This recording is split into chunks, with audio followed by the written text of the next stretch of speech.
tape around his back.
Alright, hello, and welcome back to Behind the Lines with Gabe and Kev, finally. This is going to be your Week 7 review.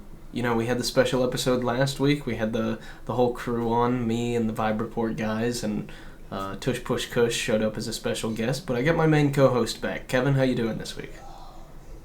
Good. Happy to be back. Recording another pod, and we're midway through the regular season now, so lots happened. But I'm excited to be back and looking forward to another episode as always.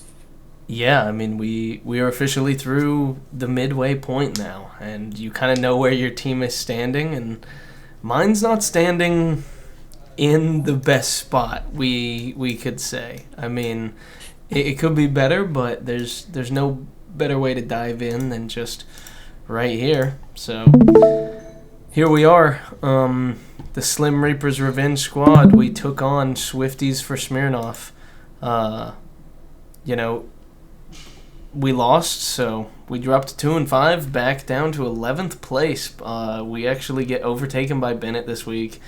It ends up being a 2.22 loss, and I could have started Kamani Vidal instead of Tank Dell, which would have been an insane start, and I would have gotten the dub, but that wasn't even a realistic thing.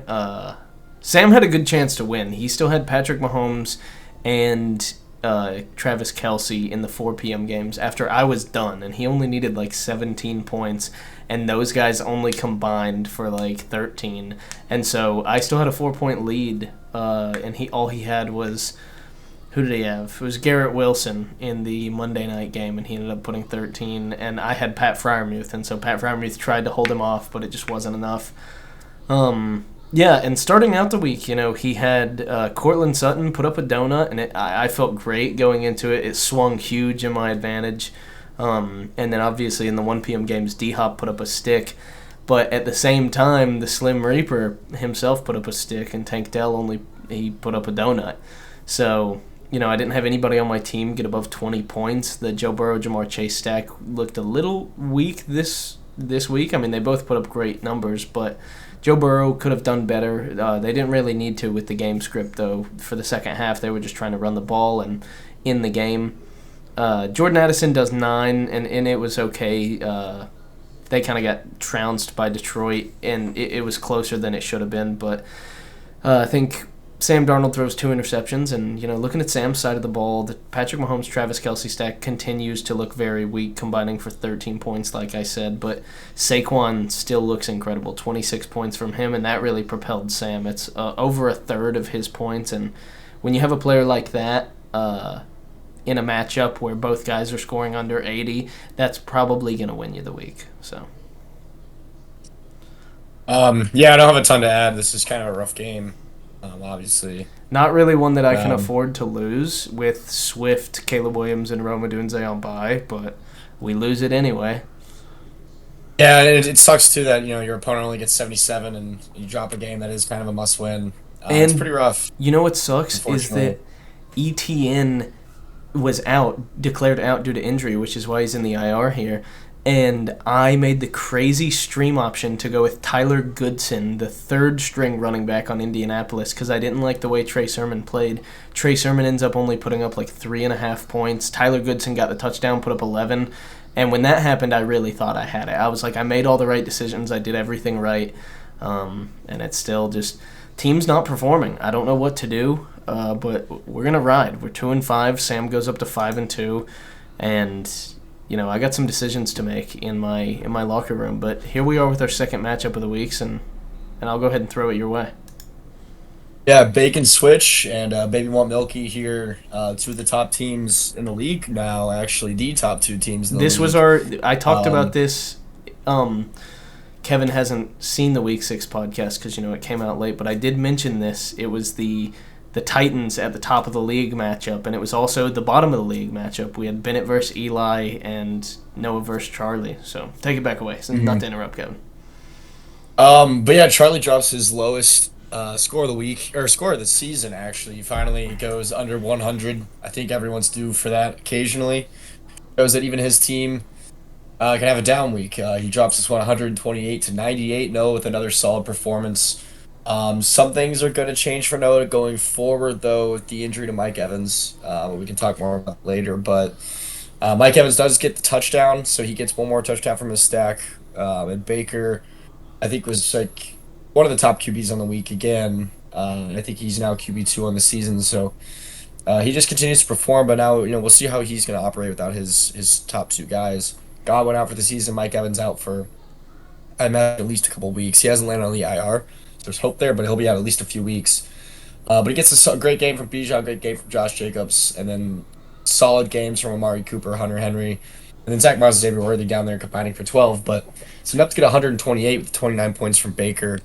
And then Charlie's team just really didn't get it done this week. Tyler Lockett's kind of a hit or miss guy at this point. I feel like his floor and his ceiling are all kind of in about a 5 point span. It just kind of depends if he catches a touchdown. He only gets 8.5. Austin Eckler with only 4 in a blowout game. I didn't really watch much of this game, to be honest, because it was so bad. And Brian Robinson didn't really score that much, so I don't really know how they pulled it off, but they obviously won 40-7. But he only gets 4. I'll And tell then, you how. I actually watched a lot yeah, of this game. Jaden Daniels came in, played great. They got a passing touchdown on the opening drive. It may have been to Terry McLaurin. If not, I believe it was Diami Brown. Oh no, it was the Senator. It was Ben Sennett's first career touchdown. That's what it was. And then they force a quick 3-and-out to Carolina, I believe, and Jaden Daniels looks like he's going down the field again. They get to the 50-yard line, and then Jaden Daniels goes for a huge run and get down to the 30-yard line and gets tackled in a weird way. What ended up happening with his injury, he has some sort of oblique potential tear, most likely just a severe bruise along the cartilage that connects the rib to the rib cage to the spine, or maybe the back ribs. I don't fucking know. I'm not a doctor, but either way, that's what happened. He was unable to come back in because it does impact when you got to rotate your body and throw. That's all obliques. Wasn't able to come back in. Marcus Mariota comes into the game, lights up the scoreboard, throws 3 touchdowns, 250 yards, no interceptions. Super clean game. I think he only missed a handful of passes too. And yeah, he was just lighting it up through the air. So that's why the running backs didn't get any usage. Yeah, Brian Robinson had 13 or something. I kind of expected a big beat from him, but that point aside, Eckler drops kind of a bad game. David Montgomery got kind of hurt. He returned, but he missed a large chunk of the game. So, fortunately, it's not a significant injury, but it sucked for this week. I don't think it would have mattered anyways. And then now, of course, Chris Godwin gets 13.5. He played the full game against Baltimore, but at the end of the game, obviously had the season-ending ankle injury, which sucks too. So. Charlie's team taking a little bit of a blow this week as well. He had been, let's see, right now he is currently wide receiver 2 overall. So And he he will be was without, drafted in the 6th round. yeah, an absolute late pick. So he's been such a good, such a gold mine for Charlie. So losing him is going to be an absolute blow. Then of course big games from Josh Allen and Derrick Henry, but not enough to get the job done with too many busts. And Noah takes this one. Noah is now 6-1 first place in the league, and Charlie with the loss is now 5-2, second place in the league. But Charlie does have the most points scored, so he does still have the tiebreaker over anybody right now. So still something to be happy about for him.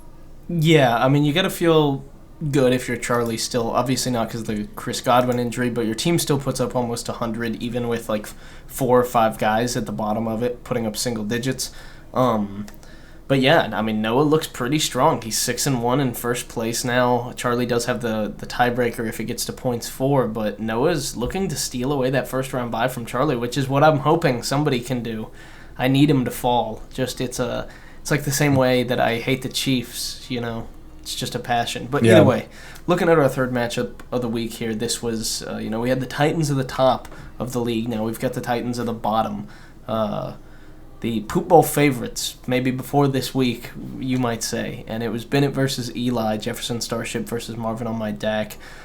Bennett wins 109-94, moves up to 2-5, now passes me and gets into 10th place. Eli loses again, 0-7, still in 12th place. I mean, are we going to get a repeat of what's happened last year, Kevin? I mean, we'll talk about this a little bit later, but it's kind of a hypothetical question. I mean, not hypothetical, rhetorical question there. But I mean, it's just if I were to just take a step back and look at it, I would say it's definitely possible. I don't think I've really seen him break 100.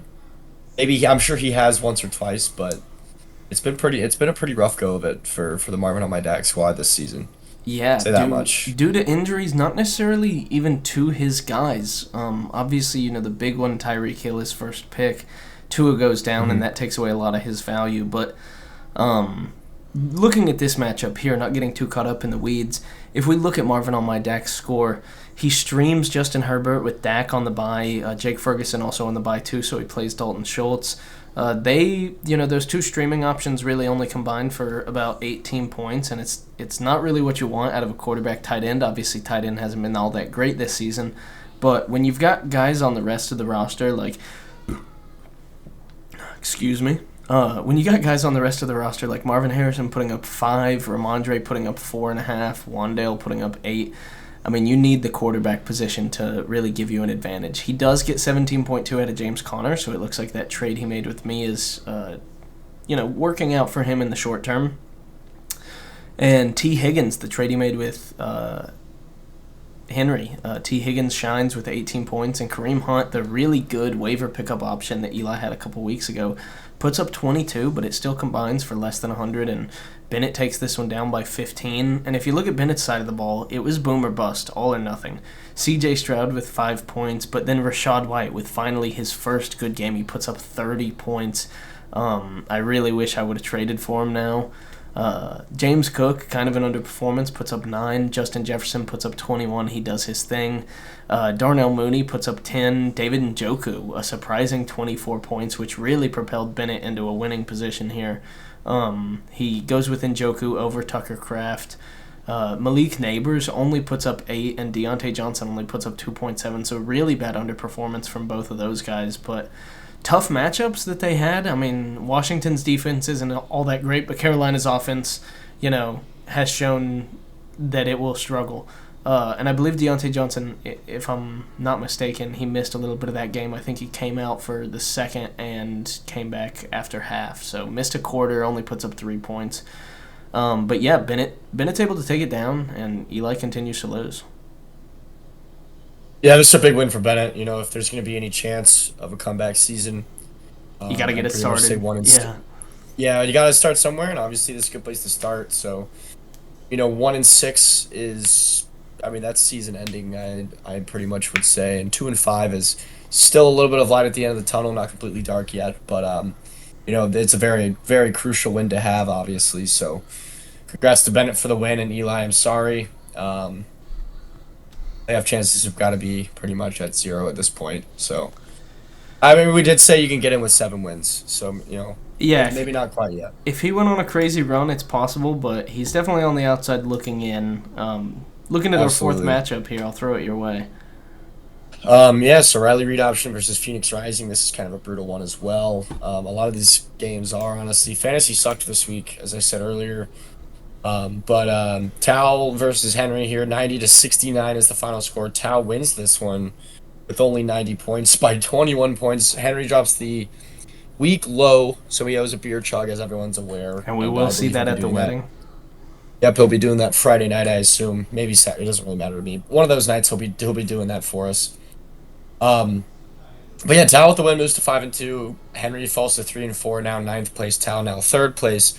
Tao did this with Jaden Daniels getting hurt really early in the game, like you mentioned. He threw a touchdown, and then he must have lost some points somehow. But he finishes with only It five must have points. been. Um, He must have gone out did he before the fumble or Ben something? Sinnott touchdown.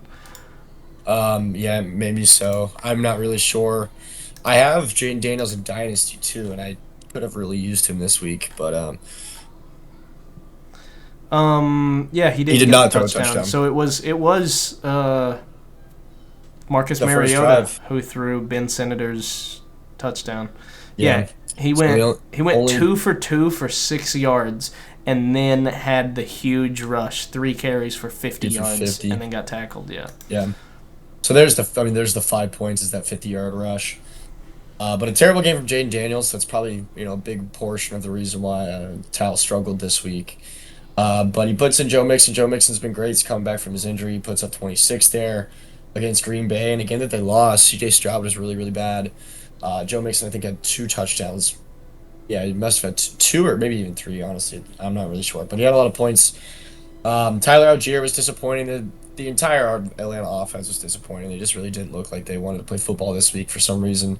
He only gets 5.5. Amon-Ra with a big week at 25. Stephon Diggs only 7. Tank Dell had a donut. The Texans' offense was terrible, like I just kind of mentioned, just with the exception of Joe Mixon. So Stroud just wasn't locked in for that game. Kyle Pitts with a pretty decent game at 13.5. He's actually come along pretty well this season. He's now tight end 7. So, um, it's kind of what you drafted him to be, but there was a point in the season where he also had a donut. I think people were kind of expecting maybe he's going to have another bad season, but he's stepped up a little bit and he's been more prevalent in the offense as of recent weeks. So, he's finally probably coming along. Calvin Ridley's been terrible. He only puts up 7, and then Debo gets pneumonia and is like a game time scratch. So another reason why Tau struggled. Two guys He just dressed. didn't really He dressed play. for the game. He was Yeah. on the field for warm-ups. Yeah, it was a healthy scratch, unfortunately. So Well, Tau not kind of got healthy. I chapped mean, in with that. pneumonia. He has Yeah, like it's a. I saw a whatever Twitter video about it today. It's some like pneumococcal pneumonia or something like that. He has basically one of his lungs is completely filled with fluid. I saw the MRI they did on it. One of his lungs, like the MRI, it only shows like foreign substances, so it like tries to see through all the organic body material. And one of the lungs is just like dark, and you can see it's just like filled with mucus and fluid. So he had to get, I think, like not a pump, but had to get some sort of like breathing treatment to help like break it up and flush it out of his system. So he's a potential miss for week 8 too. We'll talk about that later, but pneumonia is pretty brutal. But yeah, we'll get to that. And then on the other side of the ball with Henry, only 69 points here, so I kind of just glossed over this. He gets a big game from Kenneth Walker in 23. He kind of destroyed Atlanta. Really the first running back that's had a lot of success against Atlanta's defense so far this season as far as fantasy production goes. It's been kind of a bad matchup, and he definitely did well. I mean, they shut down running backs like Saquon, primarily is the main guy I'm thinking of. Like even Bucky Irving, Rashad White, they all struggled. Alvin Kamara was mid. But anyways, bad games for Brock Purdy, Jordan Mason, and Brandon Ayuk. Ayuk tears his ACL in this game, had to exit the game. San Francisco offense really sucked, and Henry is so bought into that offense that any game that they struggle, he's going to struggle. And of course, Tyreek Hill still without Tua. Devontae Adams' new offense. He got a bunch of targets, didn't really catch much.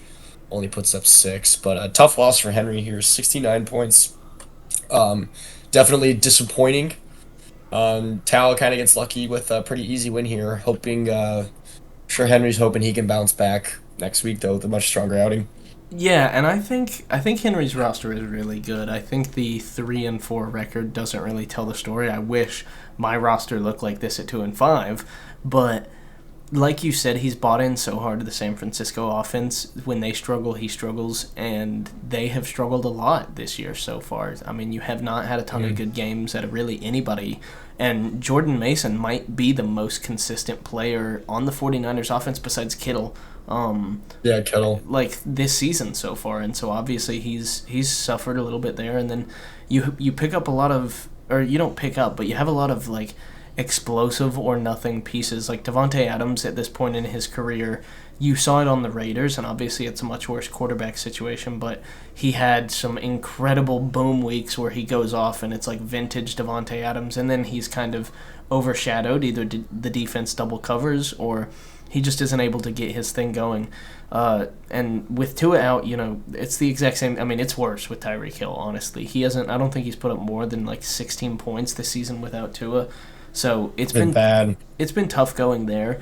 And then, George Pickens has an incredible game. Would have won Henry the week if he had started George Pickens. Oh, no, it wouldn't have. If he had started him in place of, anybody, it wouldn't have won him. So he lost by 21, and he could have only gained 20 with any swaps. So I want to look at Tyreek Hill really quick. I know Tua's coming back, so this may not really matter that much, but I think it's interesting. And part of the reason why Eli's season was so poor this year is because of Tyreek. But he gets 26 points in week 1 against Jacksonville. Yep. Great. He goes 6, 7, 8, 12.9 by 2.3. I mean, Yep. he is Yep. terrible. Like Terrible. almost unstartable without Tua. Zero touchdowns. No, sorry, he had one in week 1. I apologize. He has 1 touchdown in the season. It was in week 1. Jalen Waddle is doing better than Tua right now, just because Jalen Waddle Yeah. plays primarily in the slot. But either way, Yeah, it's unreal. moving forward, I'll throw this one to you again since it's your matchup, and we'll look at our 5th matchup of the week here. Yeah, so Tush Push Kush, Blue Medical Tent, Wyatt me, 43 to 99. Wyatt's the highest scorer on the week. I almost put up 100, which, given what happened this week in fantasy, really wasn't terrible. Definitely not, a great score. I finished 6th in scoring, so it's not awful. I mean, the fact that I lost by 44 is kind of demoralizing, and I never really had a shot. Alvin Kamara's struggle on Thursday kind of set the tone, and then I never really had some of the guys get off to a good start. This game was over by Sunday morning. He had Tank Bigsby and Brian Thomas Jr. Yeah. Yeah, combined for 40, 45, 46 points. It's early Sunday morning. And I had Christian Kirk go in that game, and he gave me 3.4. So by the time that was over, it was 2 players versus 2 players. It was like 46 to 12. I kind of knew the game was done at that point. And I never really got any more life either. Jamison Williams, 0.6 points, and that sucked. I mean, that doesn't help anything at all. When you're combining that with the Christian Kirk's 3.4, I mean, that's 4 points by 2 guys. And then And now I had some good suspended. games for the other guys. Yeah, now he's suspended for 2 games for PEDs, which I sent in a text earlier, but that doesn't help anything either. And then the rest of my team was honestly fine outside of those 3 guys. 20 from Kyler was okay. 13 from Brian Robinson. A game that I thought he could do better in, but it's still not like a bad performance. Drake London's been one of the most consistent fantasy players this season. He puts up like 15 to 19 points every single game with the exception of the one. He's been 17, 18, 12, 33, 19, 18. Just so consistent in the high teens, which is he's wide receiver 3 now, so I've been content. Brock Bowers has been huge for me, and then Najee in 16, he's been pretty solid this year as well. But I mean, 99.5 just wasn't enough. Wyatt's entire team, except for Sam Laporta and kind of Tony Pollard, went nuclear. Hurts and AJ Brown looks like it's going to be a really solid stack going forward. They combined for about 45 points, just about. Tank Bigsby, Brian Thomas, like I mentioned. He's now hurt, actually, so that could hurt Wyatt some. But he still put up 20 points and then 20 points from Aaron Jones. So kind of ran into a brick wall, and nothing I can really do about it. But yeah, with the win, Wyatt is now 6th place at 4-3, and I'm now 7th place at 3-4. Still a playoff team at the time being, but definitely sucks to be under 500. I'll say that much. Yeah, and I know what it feels like. I think I've been under 500 the entire season so far, and I don't feel like it's really due to any fault of my own. I've made 1 trade, which I feel like improved my roster after some injuries that I suffered, but either way, it's not my show. Looking at our 6th and final matchup of the week here, Mount Matumbo versus RB University, previously named More Love for Cook. Al versus Alex, the Battle of Al.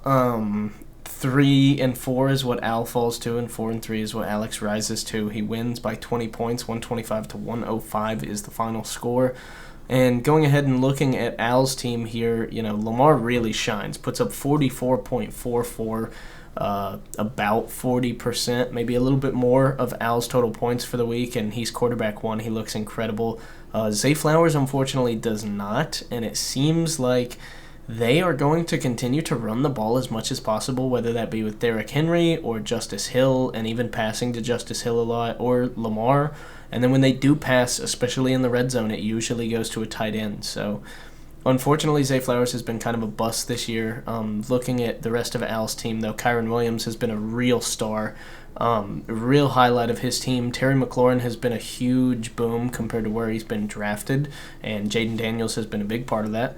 Dalton Kincaid has been all right, but of course you have some games like Juju putting up a donut. He got injured and wasn't able to play after the first quarter or second quarter. I don't know when he went out. I'm not certain. I think he only played I think it was early. I think he only played he only got one target and then left. Yeah. And then, Tyrone Tracy puts up 6.2. He's been really good so far, but when you're in a kind of running back by committee system and your team only puts up 3 points, it is tough to see you putting up a boom week. And then Chase Brown underperforms again. And unfortunately, looking down there, obviously you see Javonte Williams, who had the huge game against New Orleans. He puts up 26.1. Would have won Al the week in the end if he would have started him over Juju. He would have lost by 1 if he would have started him over Chase Brown, interestingly. But yeah, looking at Alex's side of the ball, Jordan Love puts up exactly what he's projected. Breece Hall puts up 26, which is a solid 20% of Alex's score. J.K. Dobbins and Ladd McConkey kind of both underperform, only putting up 9.6 each, and Demario Douglas, 3.4. Your wide receiver 1 and 2 right now is Ladd McConkey and D-Pop, which is criminal. How are you winning weeks and putting up 125 regardless? George Kittle puts up 15, and Jahmyr Gibbs puts up 32, and then Chuba Hubbard puts up 11. And I know it's a rhetorical question. I know how he's doing it. He has 4 top 10 running backs at the moment. Maybe J.K. Dobbins has fallen out of the top 10 at this point, but 4 guys that are really getting it done on the ground, and that's kind of been how the NFL has been scoring this year. I've been saying it since week 2. Alex needs to make a move and pick up a wide receiver in a trade. Your wide receiver core is DJ Moore, who, don't get me wrong, is a great receiver, but that's your 1. And then your 2 is Chris Olave / Ladd McConkey. Chris Olave's out for a little bit with that huge hit he took last week. He's bad. He's been horrible. I said it at the beginning of the season, I'm out on Chris Olave. I said it when he was drafted. I did not think he was good, and going to the situation he had with the Saints doesn't help either. He was wide receiver 35 before going out, and he was drafted pretty highly, so it's horrible to see. And then, Ladd McConkey, D-Pop, like I said. I'm a Patriots fan. I love D-Pop, and Ladd McConkey was a great player on Georgia, but he's not going to win you fantasy weeks like this. So, Alex wins it again with running backs, but you got anything to add? No, I think it's a good breakdown. I'm good. I'm good to go. Also, I think it's important to point out George Kittle and how much he's contributed as well. He's tight end too, so it's definitely been a big part of Alex's success as well. Absolutely, yeah. I think we're good to go to our week 8 preview. Yeah, that'll do it for that. And here we are. We can kind of co-author this breakdown here. Here at the top, we got you versus me, the annual podcast co-host rivalry match. It is upon us, and it's a must-win game. For me, for sure. You can definitely afford to lose one, but you don't want to. Going to 3-5 isn't where you want to be, but it's exactly where I need to be. I guess I'll start off here. Currently, you're projected 123, and I'm projected 108. Things will likely change. I have Kamani Vidal in the running back slot right now. I need to see whether or not ETN actually is going to play. He will obviously take that spot if he does. He's currently projected about 12 or 13, so I'll maybe gain an additional 7 or 8 points, and it'll be somewhere around 115 to 123. Looking at the matchups here, I mean, I honestly have. I've got a myriad of matchups. I've got some tough ones and I've got some fairly easy ones. Joe Burrow and Jamar Chase against Philly. I mean, their secondary historically and in the past couple of years has Phillies is what I'm talking about has been very bad, but so far this year their defense has played pretty good, and it's kind of been what's winning them games. I mean that and their rushing offense, obviously Saquon, but their defense has done great, and I'm a little afraid of how the stack is going to perform. Achan, his comeback game against Arizona, though, I'm very excited for that. I mean, Arizona's defense has not looked great. Obviously, they did really good against the Chargers on Monday, but I'm hoping that the Dolphins can kind of break that open and get the pass game going with Tua back, and Devon Achan can eat. ETN will be in there. I don't know who they're playing at the moment, but that is just a huge question mark on my roster regardless because I think I can show the bench. He's not showing up either because he's still on the He's on IR. the IR. Whatever. He's a huge question mark for me. I mean, Tank Bigsby looks like he's really good, and Dearness Johnson is serviceable, and ETN has just been a bust. I thought I bought him at a low from Eli, and I thought I made a good trade. He just hasn't. I think he's played 3 snaps for me in 3 weeks since I got him, which really sucks, but we're going to hope he can come back and shine. And then Devontae Smith against Cincinnati. That's a matchup I'm actually really excited for. Cincinnati's secondary has been bad this year, and I'm kind of hoping that Devontae Smith can finally eat. He puts up a stick last week, and I really need him to perform.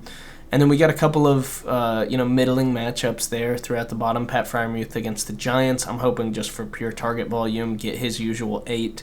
Jalen Waddle, I'm hoping that he can kind of bounce back and maybe put up in the 12 to 15 range now that Tua is there. And then Tank Dell, I really need like a return to form game. Nico Collins is out. Stephon Diggs cannot be the only guy who catches passes. Like Dalton Schultz didn't even do that good, and Tank Dell put up a donut. So I need some performance out of those key guys. And, depending on the matchups, as I look forward into the week, Keenan Allen or Jordan Addison could slot in there. I doubt Quentin Johnston is going to touch the starting roster at this point, but I'll let you take over and talk about your roster and your matchups.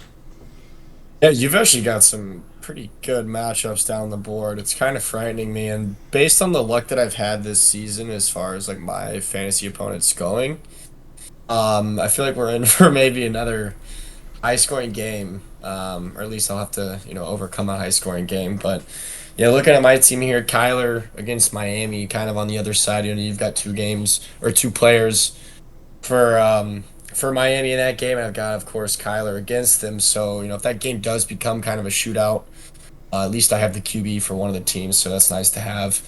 Alvin Kamara versus the Chargers. The Chargers defense has actually been kind of solid, and I don't think Derek Carr's gonna be back. So Kamara's been kind of mid, and I expect kind of another mid outing for him. He's projected 17. I don't really see him hitting that mark. Brian Robinson Jr. has been okay. He's got Chicago. Just without Jaden Daniels, though, that could also be kind of a bad game for Brian Robinson in the store. So something to be sort of prepared for. Drake London against Tampa is a fantastic matchup. Yeah, you're He looking good on dropped that 30. one. He dropped 30 points against them on that Thursday night game. I don't know if that's necessarily going to happen again because without Mike Evans and Chris Godwin in that game, it's possible that the Buccaneers can't keep up. But if they do, I don't think Atlanta's defense is really all that good. If they do, Drake London is prone for another good game. Cooper Kupp is finally returning. Something that I'm at least excited about. It just kind of sucks that he has to come and return against Minnesota, who has a very good defense. Amon Ra just kind of did just have success against them, and Cooper Kupp is also just a volume guy. So as long as he's healthy, I really am never too worried about his matchups. He's normally a pretty consistent fantasy player. Brock Bowers will be fine. Najee just gets volume, and then Bucky Irving is currently starting for me. Um, He's been okay. I'm not really sure if that's gonna be a good player or not as a flex too. It'd probably be like 10 points. But yeah, I mean, I don't love my matchups. I like yours more than mine. I just gotta hope that I get a couple explosive games. Maybe from Kyler, from Drake London, from Cooper Kupp, and Brock Bowers, and kind of just hope that a couple guys can kind of.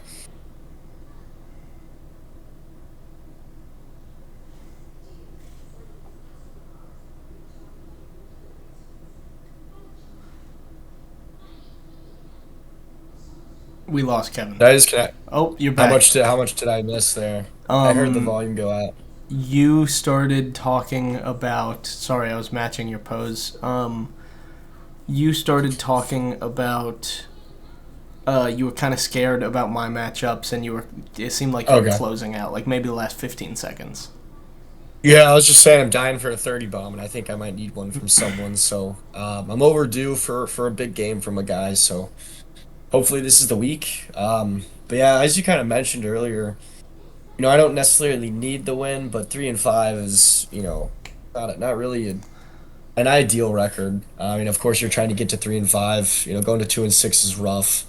So I think we're both in kind of must-win territory. So this is definitely an interesting position to be in for both of us. But I wish you Yeah. the best of luck. We'll see. Um, May the best man win. Thank you. I wish you the best of luck too. I really hope the best man does win. It's an interesting spot to be in. I don't think we saw this last year. Both you and I were in like second and third place when we had the podcast co-host rivalry game. But looking Yeah, I at actually struggled in the regular season last year, fairly enough. I was in about the same position I am this year. It's yeah, usually but sitting right at I six, think six you to and I eight. played each other early on, like in like That's week possible. 4 or 5. Definitely possible. I Yeah, I don't remember. remember. That's definitely possible though. But either way, looking at our second matchup of Week 8, Jefferson Starship versus Bake and Switch, the 10th place team versus the first place team. Bennett, you got to take on the Titan. And Bennett is 2-5. Noah's 6-1. Currently looking at the projection, it is wrong because for some reason Noah has T.J. Hawkinson in his flex. He's projected points though. He is, I guess. Wow, does Noah have? Noah doesn't Doesn't have really have some anybody. buys. He's just had Mike Evans go out with injury, and then he doesn't trust starting Zach Moss. So, wow, this is the projection: 123 to 107. Bennett has the advantage in almost every player, as you can see with the green check marks here, except for quarterback, running back. Noah has Baker Mayfield and Bijan Robinson. But looking at the teams here, those matchups, Bijan looking to feed against Tampa Bay. I mean, their secondary is bad, but their defensive line and their rush defense, I think, is honestly pretty good. They've got some stud players there, but if the Falcons' offense is able to keep up, and especially if they're able to get Bijan involved through the air, which that's kind of his specialty, he's going to do well. I mean, he's projected 20 points right now. He may get up into near 30. Baker Mayfield in that game, he loses both of his star wide receivers, definitely out for week 8. He's going to be throwing to guys that, you and I probably can't even name. Actually, I can name a lot of them because Tom Brady played for the Bucs, and I know a lot of the receivers. But most people couldn't name who Baker Mayfield is going to be throwing to next week, aside from maybe Kate Otten. And Noah Hmm. doesn't have him, so it's going to be a tough spot. Those are two matchups. I mean, those are two players that you're really going to want to watch out for if you're paying attention to this matchup. Secondarily, I think important game, Amari Cooper in his second game with Buffalo. He does pretty good in week 1. Or not week 1, but week 7, his first game with Buffalo. You'd like to see more out of him. He is projected 14, but Noah's going to need it against a pretty stout Seattle defense. Xavier Worthy against Vegas. Obviously, the Chiefs, have had their own wide receiver injuries, and now Juju may be out for this week too. So hopefully he can do well. And then obviously he's starting Hunter Henry and T.J. Hawkinson right now. So does T.J. Hawkinson actually return, and does he get points? Flipping over to Bennett's side of the ball, I mean, he's just got stud players, and it's hard to believe that he is 2-5, but somehow he is. Rashad White against Atlanta. I mean, Atlanta's got a pretty stout defense. I'm gonna find it hard to believe that he can put up 30 points like he did. You may see kind of that fall back to earth game. And then looking at James Cook, I mean, he had a bad game last week, and Seattle's got a tough defense themselves. Bennett's running back 1 and 2 have tough matchups, and you could see those guys underperform, and this matchup could get a lot closer. However, I really love the matchup for Justin Jefferson against the Rams. Their defense has been bad. They've been blown out by some teams this year, and he could feast if Sam Darnold is back to throwing touchdowns instead of interceptions. And then looking down the rest of the board, you've got some pretty tough matchups, and then you've got an easy one, Darnell Mooney. If that game becomes a shootout, he'll definitely get involved. David Njoku against Baltimore. Baltimore's defense has been surprisingly good. Malik Neighbors against Pittsburgh. They have a great defense, and the Giants' offense has kind of looked meh in the past couple of weeks. I think, what's his name? Daniel Jones got fucking benched against the Eagles in like the second or third quarter. And then Deontay Johnson against Denver. They've got a pretty tough defense, and if he's the wide receiver one, he will be lined up with Yeah, they Pat do. Surtain. So Hmm.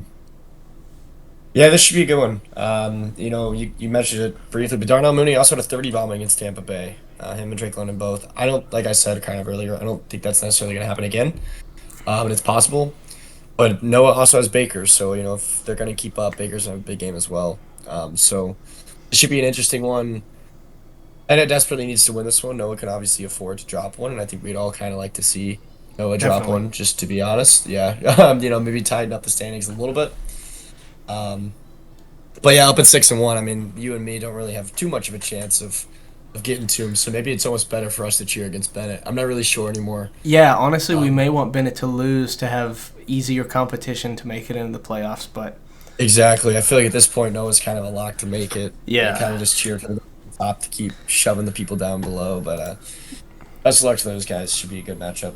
Uh, you want to take on this third matchup? We got kind of a Titans of Yeah. industry matchup here. Yeah, these are two top guys in the standings right now, second and third. Definitely the Two, yeah. biggest. Definitely the what's the right word I'm looking for? Most prestigious matchup The of the week. Yeah, that'll do it. Baby Won't Milky versus Riley Reed option, Charlie and Tal. Charlie's currently projected to win 126 to 115. Um, just looking down the board here, both guys 5-2, second and third, so definitely an interesting game. But looking down the board here, Josh Allen against Seattle, I mean, he's been pretty consistent. Derrick Henry against a tough Cleveland defense could be interesting.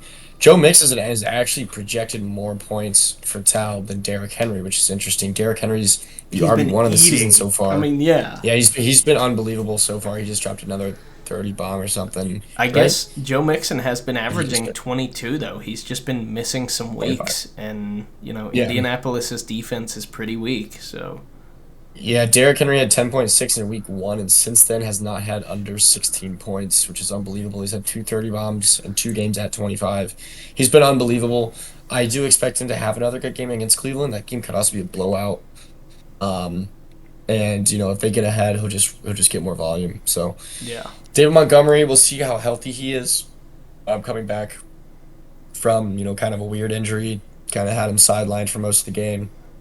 I mean, he's obviously going to play. It just depends if he's capable of getting the volume, or even any volume when they have Jameer Gibbs back there as well. So we'll see. With CeeDee Lamb coming off the bye, we'll see if they made any adjustments at on their bye. They definitely did last year. That's when Dak kind of became an animal last year, was after their bye.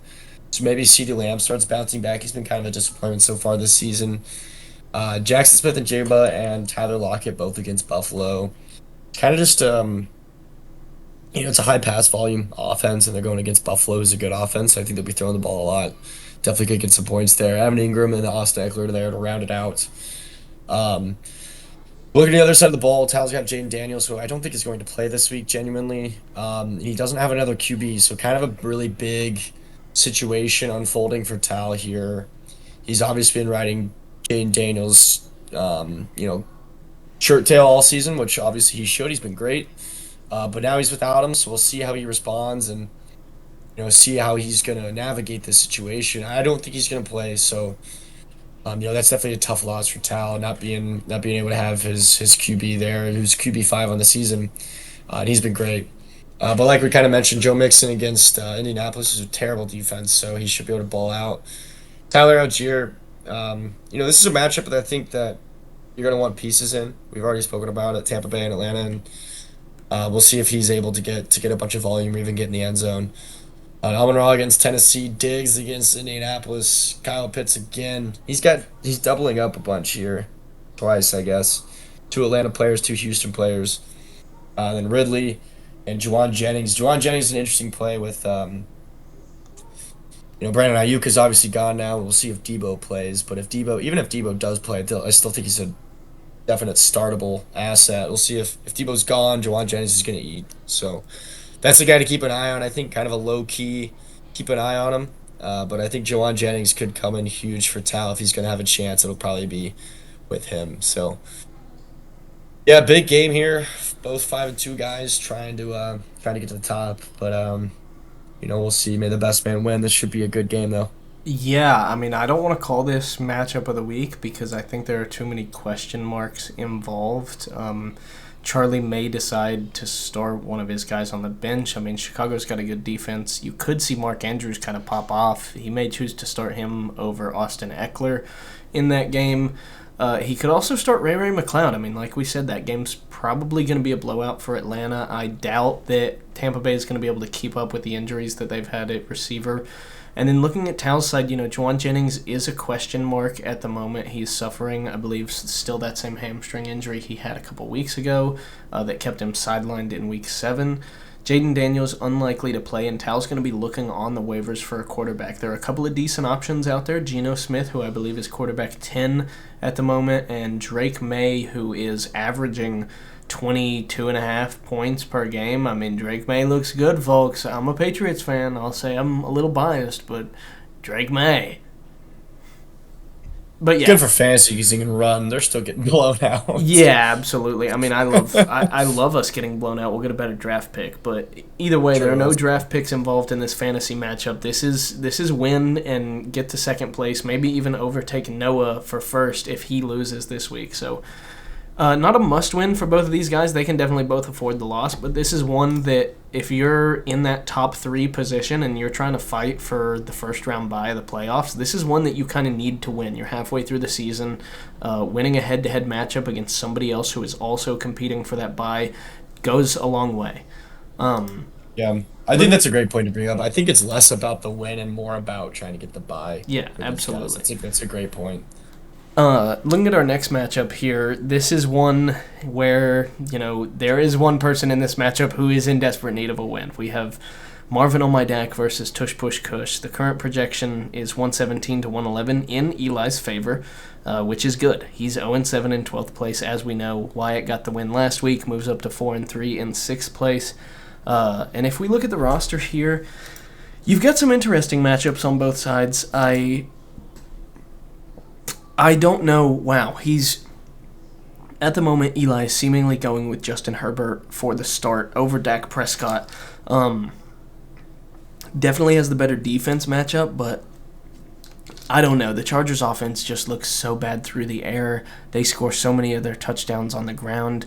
I don't know if he's going to be the guy, but you've got two quarterbacks that are 21 and 23, so you're in a tough spot. However, you've got good projections across the board really the rest of the way. Kareem Hunt and James Conner both projected around 16, and I think that they'll put up around that, if not more. James Conner probably the one likely to put up more. Romeo Doubs, who has been surprisingly really good, especially the past couple of weeks against Jacksonville. They have gotten blown out by a couple of teams. Obviously, the Patriots couldn't put up a lot, but we just talked about how bad their offense is. I think this could be a blowout for the Packers, and it seems like when they blow out teams, everybody on the offense shines in terms of fantasy. T. Higgins against Philly, this is one that is going to be a big matchup for him. We've seen T. Higgins put up almost donuts this year against tough defenses, and then we've seen him shine. You've kind of seen that throughout the whole career since Jamar Chase got involved. T. Higgins is still an incredible athlete and still has the opportunity to have those awesome fantasy weeks. But when you've got Jamar Chase also taking away targets, it's hard to always be that guy. Jake Ferguson against San Francisco, that's probably going to be a standard 10 points. He's been pretty consistent this year. Ramondre against the Jets, that's going to be a really tough matchup. Ramondre's been kind of injured. The Patriots' offense is bad, and the Jets' defense is tough. That's 3 whammies right there. And then Marvin Harrison. I'm just going to butt in really quick. Yeah, go ahead. The last time that Ramondre played the Jets was when he scored a whopping 0.3 points. So... Just something to keep in mind. Yes. But continue. And then lastly, you got Marvin Harrison. You really want to bounce back for him. He's only been averaging 10 points, and you trade away the Baker Mayfield, Mike Evans stack for that player. And since then, he has kind of just fallen off a cliff. So it was a great trade by Noah looking in hindsight, but Eli really hopes that Marv can turn it around. And then as we look at Wyatt's side, you've got a lot of guys in the opposing you've got a couple of guys in the opposing matchups. I won't say a lot. You've got Jalen Hurts and A.J. Brown, opposing T. Higgins there. The stack for Wyatt, that's going to be something huge to pay attention to. And then Aaron Jones, who's still questionable, but against the Rams, they have been giving up a lot of yards to running backs so far this year. If Aaron Jones plays, he could score a lot. Same thing with Tony Pollard. He kind of got injured. I think he evaluated for a concussion. He had some sort of injury in the game last week, Oh, but he came did. back in. And then Brian Thomas Jr., who's been an incredible sneaky draft pick for Wyatt. He's been averaging almost 16 points a week. He's wide receiver 9. That's going to be somebody to pay attention to. And then lastly, I think Keon Coleman. And I'll get to a different point, actually. I think there's two things. Keon Coleman, who's in the starting lineup for Wyatt right now, he's had some really good games and he's had some mid games. I think he has put up like almost around 8 points in almost every week, except he's had a couple of weeks that went above that, and I think he had 1 week at like 5 points. But that's going to be an Yeah, interesting start. donut as well. Yeah, okay, the donut. That's going to be an interesting start for Wyatt against Seattle. Josh Allen against that defense. They're pretty tough, but if they're able to score some points, you got to imagine Keon Coleman will continue to get involved. And then lastly, the double tight end start. Sam Laporta and Cade Otton both getting started at the moment. Wyatt is kind of leaning on his tight ends. He does not trust in Tutu Atwell or Tank Bigsby or Christian Watson or Michael Pittman, it seems. Any of those guys, you may want to think about starting one of them over it, but Wyatt is considering the fact that Tampa Bay just lost to their 2 primary targets, and Cade Otton might be the best athlete on the field now in terms of receiver potential. So he's going with that option this week, and we'll see how it works out. Yeah, the two tight end situation is always pretty nerve wracking because tight ends are They've been you bad can get this some year. really bad games from tight ends. Yeah, but of course if they start getting the end zone, they can score multiple touchdowns like anybody can, I guess. But I think Kate Otten has a good opportunity in front of him, so we'll see if he capitalizes. But we also mentioned you kind of want guys in that game. But we'll move on to the next matchup here of Phoenix Rising and Mount Matumbo. Henry and Al. Al is sitting at 3-4. Henry's also sitting at 3-4. Ninth and eighth currently. Um, Projected 131 to 118 in favor of Henry. That's one of the higher projections that we've seen. Um, he's projected higher in every single category except for top QB or QB, of course, and then top RB. But we'll take a look down here at the matchups now. Henry navigating the Brandon Ayuk injury. He's got George Pickens slotted in there. He's going to go 4 receivers. Um, Keep an eye on Tyreek Hill this week. I think he's due for a bounce back with Tua being back. So, we kind of mentioned him earlier and how much he had struggled so far this season. But, he's going up against Arizona, who's not really that solid of a defense, with Tua returning, kind of setting what I assume will be the tone for Tyreek for the rest of season. I know Henry purchased him in a trade, and he was kind of preparing for this moment, and we'll see if he comes aligned and if it was all going to be worth it. So, yeah, that'll be obviously very important. Brock Purdy against Dallas and Jordan Mason against Dallas. Still, obviously, that San Francisco duo. Not really a great defense. Dallas has been exposed several times this season, so they're kind of in a good spot there. Kenneth Walker against Buffalo. That game, like I said, should be kind of a shootout. I think he gets a touchdown like he always does. Jane against Jacksonville. You mentioned this with Romeo Dobbs. That's a good point out. When they blow out teams, everybody does something. So I imagine he's in the same boat there. Devontae Adams against New England. We'll see how he's doing with the new offense and getting more adjusted into the swing of things. And the George Pickens against the Giants, kind of a mid-tier matchup. But 131 points is a big projection. So Tal's gonna need a huge week, or sorry, Al's gonna need a huge week from his guys. He's got Javante against Carolina. Keep an eye on him. That's good. That should be a really big game. You know what we've said, But Kevin? other than that, yeah, if you can't do it against Carolina, you can't do it against anybody. And pretty much every running back has produced against him, except for, Brian Robinson was kind of mid, but he got in the end zone. So I think they all get in the end zone. Javante's coming off a big game. I think he's in a good spot here to put up a big number. Um, but the rest of his matchups, I don't really think are all that great. Tough. I They're all kind mean, of, yeah, Lamar they're and all Zay kind of Flowers tough. against So Cleveland.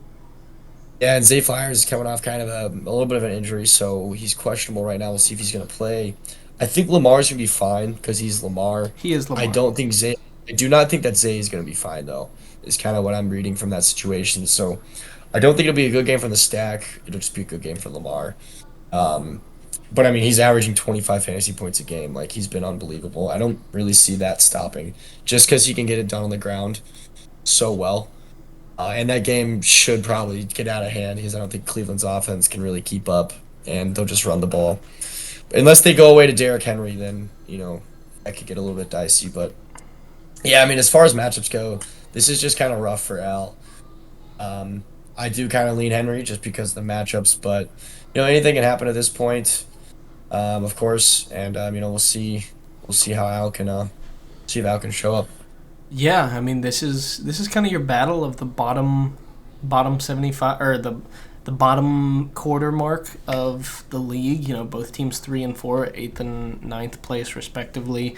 And this is one that we've talked about this point a good bit this week so far, but neither of them necessarily need the win, but you both really want to have it because 3 and 5 isn't the spot you want to be in if you're 3 and 4, obviously. I mean, I'm putting together a lot of simple math right now for you guys, but it's about the long-term implications. If you're 3 and 5, that means you can really only afford 2 losses for the rest of the season and expect to make the playoffs. So if that's where your hopes are and immediately being void of any poop bowl contention, then that's something that you have to think about. And, if you're in a position like me where you're 2 and 5, you're loving it if you can get to 3 and 5 because that means you escaped another week without losing one of those 2 remaining games. So there's a big turning point between having 3 mistakes remaining and 2 mistakes. Like, once you get to 4 losses, you're really just counting down until you're eliminated. And it sucks, but you got to try and turn it really around. is. It really is kind of like a ticking bomb, and you just kind of like avoid it from further ticking by getting a win. Yes. And looking at our looking at our 6th and final matchup of the week here in week 8, we have Alex versus Sam, running back University versus Swifties for Smirnoff. And unfortunately for Sam, is this what the projections are? No, he hasn't put in DeAndre Swift. He probably isn't gonna. He may start Caleb Williams actually. Yeah, he'll start Caleb Williams and DeAndre Swift. He probably won't put in Rome, I don't imagine. But so the projections may change by what? At least 14, and then maybe 2 or 3 more with Caleb Williams. So we'll say 16. We'll say Sam gets to 110. Current projections are 132 to 110. Alex has the advantage in every position at the moment and will continue to have the advantage in every position except for wide receiver. Garrett Wilson has the nod there, but Alex's team looks strong. Even though it's 4-3, the running backs, like we've said, it's his name, but it's been the heart and soul of his team. You can see the position ranks there. He has 3 guys that are in the top 10 at their position, and then obviously J.K. Dobbins has fallen a bit to 18. And then you have tight end 2 and top 12 or top 13 tight end. I mean, Jesus Christ, top 13 quarterback as well. However, looking at the receivers, that's kind of the fault in our stars of this team. That's where you want your production to increase, but being projected 132, you'll gladly take that. You've got some good matchups across the board. Jordan Love against Jacksonville, Breece Hall against New England, Jahmyr Gibbs against Tennessee. That's kind of middle of the road. DJ Moore against Washington. If that game ends up being a shootout, if Jaden Daniels plays, it probably will, but he is unlikely to play, at least in mine and Kevin's eyes, so Chicago may run away with that and lean on DeAndre Swift, which would be negative for Alex. Lad McConkey is your wide receiver, too. I don't really see a lot of production coming out of him this week. New Orleans has a stout defense. George Kittle against Dallas, they've kind of been exposed, but he's been banged up this year, and even though he's tight end, too, if he doesn't play, you're going to have to start Zach Ertz, who is somehow tight end 9. That's crazy. This is 2024. It's awful, man. J.K. Dobbins against the Saints. Again, I don't really see him performing a ton. The Saints have a pretty tough defense, and J.K. Dobbins has just continued to fall. And then Chuba Hubbard against Denver. They've got a stout defense, but he has been great, even against some good defenses. So Alex's team could, I think, honestly do a round projection. I think the receivers could underperform a bit, and J.K. Dobbins, but the rest of the guys, they've got good matchups and could boom. Sam's team, looking at the other hand, obviously we're going to look at DeAndre Swift and Caleb Williams. The Washington matchup, if that becomes a shootout, you imagine both of them are going to get involved a lot, and that could swing things in Sam's favor, although he's projected heavily under 22 by our math. And then looking at Saquon, he's been incredible against Cincinnati, who's got kind of a weak defense. You're going to want him to continue.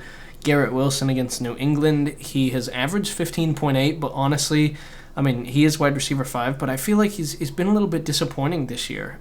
He had that one game where he had 23 targets and put up a 30 bomb, but I feel like there's been some hit or miss weeks and not really where you drafted him as a first-round pick. Cortland Sutton against Carolina. Carolina's defense is bad. Their secondary is better than their rush defense, but you really want him to perform better than wide receiver 48. And then the guys that he's starting at the bottom of the team are 50-50 balls on whether they put up a donut or put up somewhere around 10 points. So Sam's going to need some key overperformance from DeAndre Swift, Caleb Williams, and Saquon, and he's got to hope that Alex's team underperforms. Yeah, I agree. I don't have much to add there, honestly. I think Alex is in a good spot to score a ton, and Sam's coming off 77-point victory. Yeah. Obviously you can't afford to do anything like that again. But yeah, I think Alex's team is starting to come along pretty strong. He's kind of putting together a powerhouse, a very under the radar powerhouse, in a sense, for 4-3. So. Sam's going to try and right the ship. Sam's been a hard man to beat this year, so I lost to him. Let's see. Last yeah, week. As did I. So we'll see if he can continue his winning trend. A lot different than last year, I'll say that much for Sam's squad. So from being maybe the easiest guy to beat to one of the hardest. 2-12. Yeah, he was the easiest guy. And the thing is, credit to him, he's bounced back really well. Yeah, Sam's team, that's the thing. It hasn't even been hard to beat because he's putting up so many points. It's been hard to beat because when you play him, a curse is put on your squad and they don't get to perform.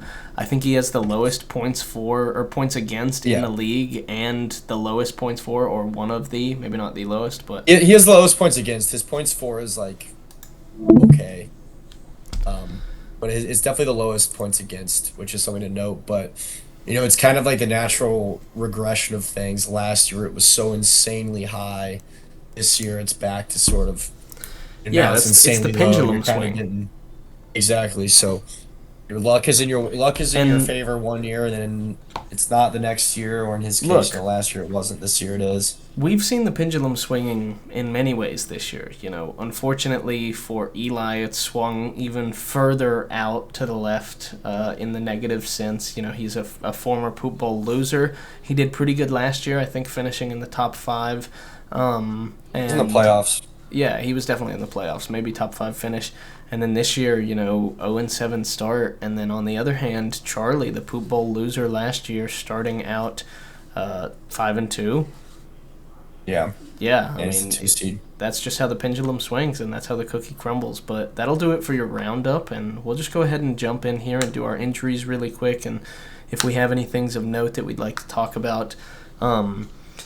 Notably, the number 1 injury and number 2 injury, Mike Evans' hamstring injury. It is not season-ending. He could return for Week 11, but it's more than likely going to be a Week 12 return for Mike Evans. On the other side of the receiving core for that team, Chris Godwin, complete total foot dislocation. I saw a photo of it. I just almost threw up in my mouth. I'm not kidding. Thinking about it, don't look it up if you haven't seen it. He's out for the rest of the season. That's a tough one. I'm going to pass it off to you for a second. Take a sip of this. Yeah, those are bad, obviously, and those are going to affect, Baker Mayfield and the entire Bucs offense. So, we'll see how they navigate that situation. And I would see makes some receivers more prominent, guys like K-Dot, and I don't even know whoever else on that team. Maybe there's some waiver guys. Jaden Daniels took a rib injury. He only played the first drive. They didn't get to finish it. He's questionable for Week 8. We've already kind of talked about this. We don't think he's going to play. So we'll see. Hopefully he's back for Week 9, though, at the very latest. Deshaun Watson is out for the season. Obviously, no one really cares about his... No. You didn't say that. His fantasy... Deshaun, the rapist Watson, torn Achilles, out for the season. Hitler is dead. Nope. Nobody had him rostered, so it doesn't really affect Somebody drafted him. But that's shocking. I think it was Bennett. I think it was Bennett, and that's... Whoa, that could be why Bennett's team is so underperforming this year.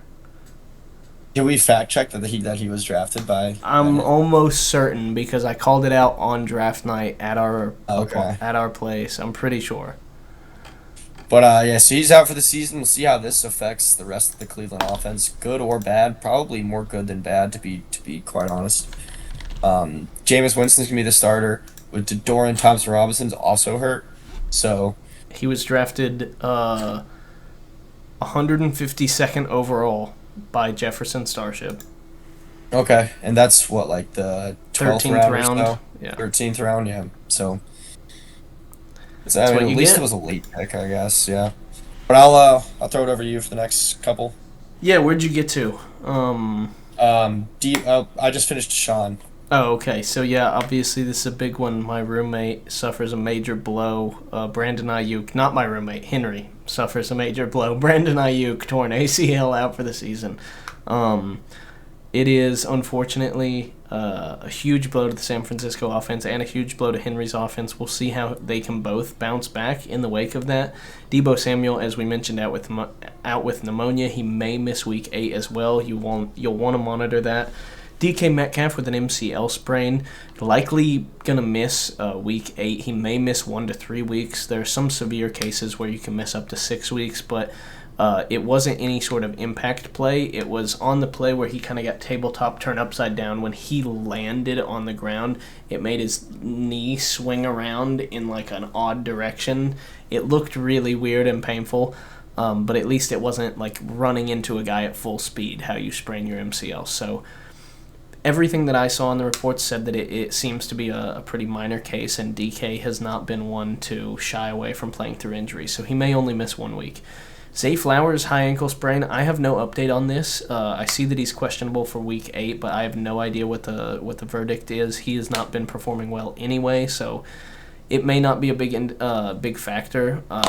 And then lastly, we have a couple of guys who are potentially coming back. We have Tua, who's going to return in Week 8, and he is on record saying he will not be wearing a Guardian cap, so kind of a questionable thing for him to do there, especially with his concussion history, but he's choosing not to do it, and, I need him to throw it to my guy Jalen Waddle and check down to Devon Achane, so whatever allows you to do that, buddy, and play healthy. Obviously, I don't want anybody to get injured, and with his history, I'd prefer him to be safest, but whatever he thinks.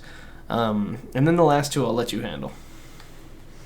Yeah, so Christian McCaffrey, this was kind of mentioned earlier by Al, but he's expected to be back Week 10, which is after the Or bye. week 12, He sorry. mentioned no, it's Week 10. Oh, I it is? checked, You 'cause double-checked? the- Okay. yeah, yeah. Their bye is Week 9. That's what I This is thought, something and then we had. you said week 12 earlier, and then... Yeah, I checked myself back. But this is something that we had said weeks ago. Yes, We said we that called this out. I he did the probably- research. I talked about the Germany thing. I said the most Yeah, likely we- return time is week 10. Yeah, after the bye. So here we are. Still seems like that's the timeline. Whether or not that's actually going to happen, still TBD. But that is, as it seems to be more and more accurate as time goes on. And then two more guys, big returns. Cooper Kupp, who has not played since his Week 2 injuries, returning from injury.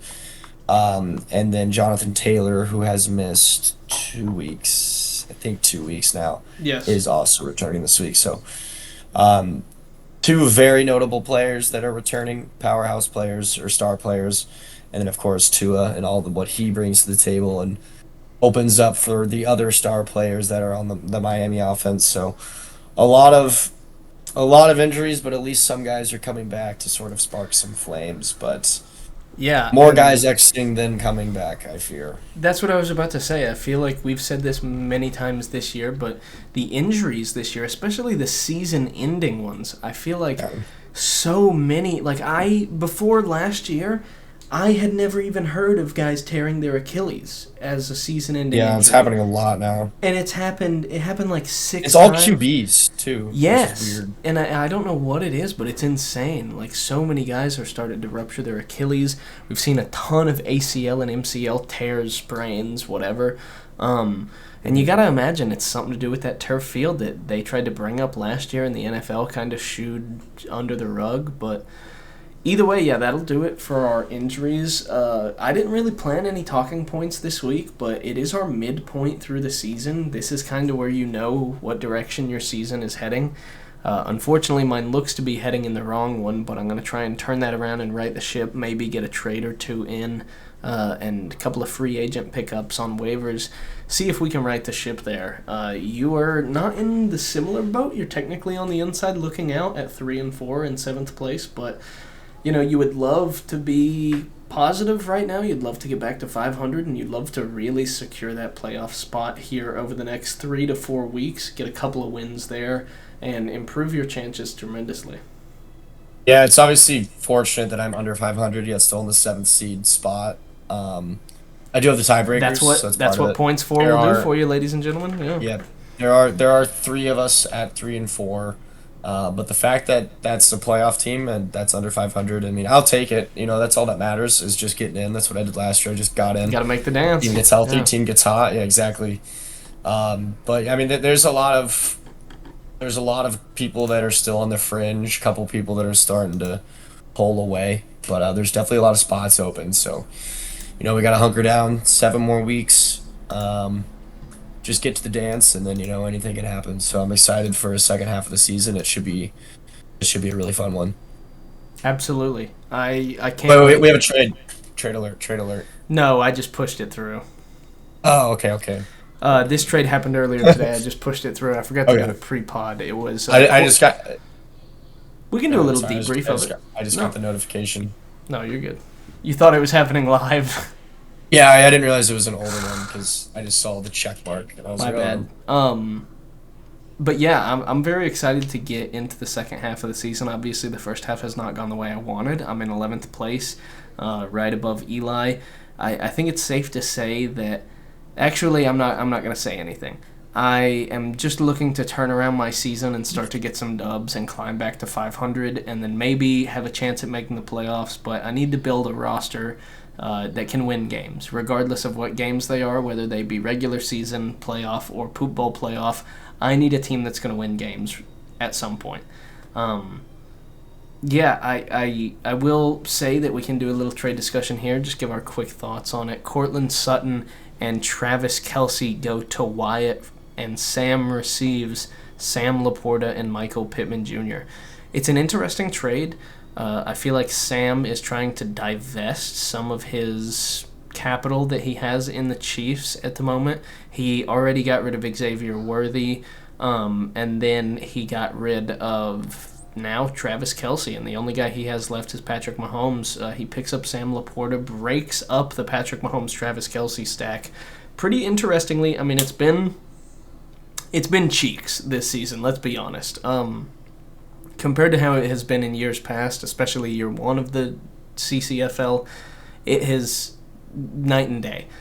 Cortland Sutton, also kind of a mid guy, in my opinion. I'm not a big fan of him. He gets in the end zone a lot. He's great at catching those, like, how did he catch that pass? But the Denver offense just isn't good enough, in my opinion, for him to be great. Wyatt trades Michael Pittman, who was wide receiver 10 last year. However, he's been pretty underwhelming. And Sam Laporta, who has also been underwhelming. So I think, unfortunately, Wyatt I think fortunately Wyatt is getting the best player in the trade, which is Travis Kelsey.